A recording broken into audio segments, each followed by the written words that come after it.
आवर्जून आपल्याला इथं सांगेल की या घटनेनंतर गावाच्या लोकांना सर्वच जिल्ह्यातले सर्व आमदार भेटले आणि भेटल्यानंतर त्यांना सांगितलं अधिवेशनामध्ये आपण तिथं आवाज उठवू.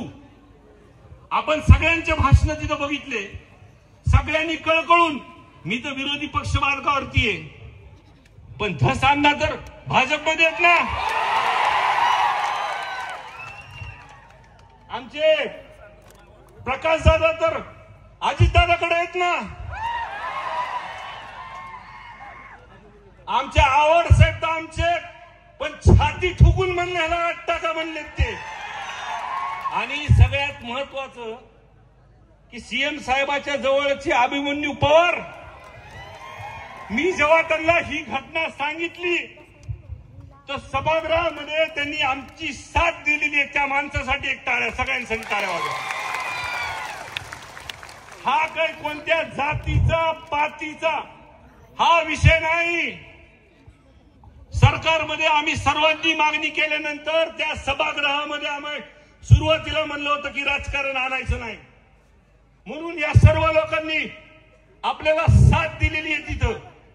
आणि सर्वांनी बोलल्यानंतर मुख्यमंत्री साहेबांनी, अजितदादांनी, शिंदे साहेबांनी तिथं सभागृहासमोर सांगितलं की दोषी कुणी जरी असेल तर त्याला सोडणार नाही.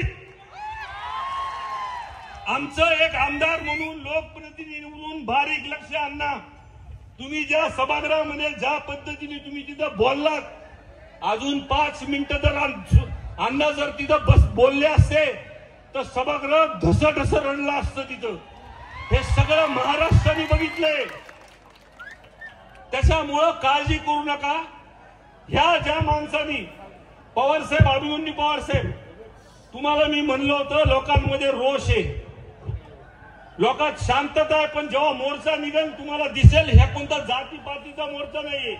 ह्याच्यामध्ये हिंदू, मुस्लिम, बौद्ध, 18 पगड जातीचे लोक सगळे या मोर्चामध्ये.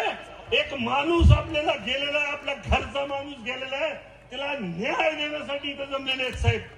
आणि ज्या पद्धतीने सभागृहामध्ये सरकारच्या माध्यमातून घोषणा झाली, एसपी साहेबची बदली झाली, ह्या 2-4 दिवसामध्ये कडक कारवाई होती, हे पण प्रामाणिकपणे आम्ही सांगतो.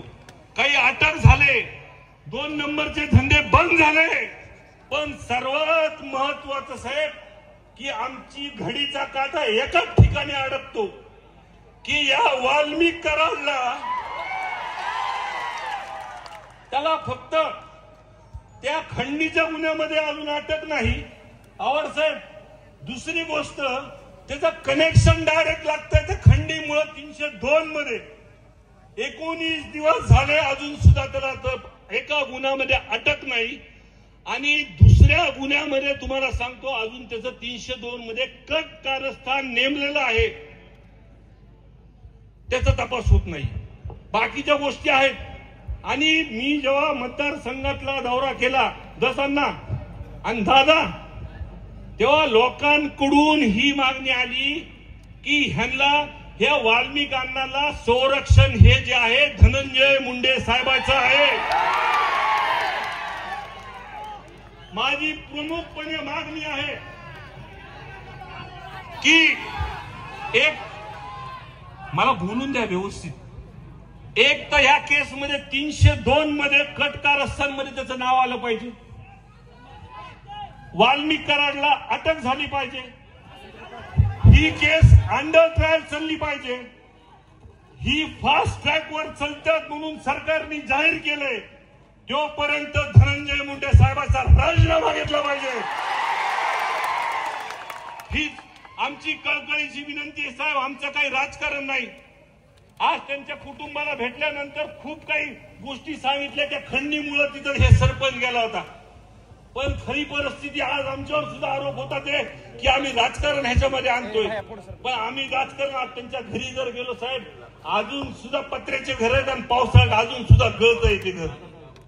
म्हणून आमची प्रामाणिकपणे विनंती आहे, आपल्याला मोर्चापर्यंत थांबायचं नाही. जोपर्यंत ह्यांना न्याय ह्यांच्या कुटुंबाला भेटत नाही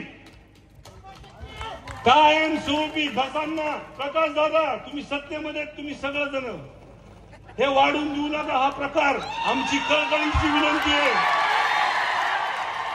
आणि आवर्जून सांगेल की गुन्हा ज्या दिवशी एखादा खोटे गुन्हे आमच्यावरती लवकर दाखल होते ती म्हणजे चॉकलेट 4 लाखांचे ते अंगर कुटुंबियावरती एका महिन्यात 200-300 आणि एक अॅट्रॉसिटी आणि त्या दिवशी सुद्धा तुम्हाला सांगतो 12 तास उशीर लागला पण आमचे वाघ मनोज दादा तिथं रस्त्यावर बसल्यानंतर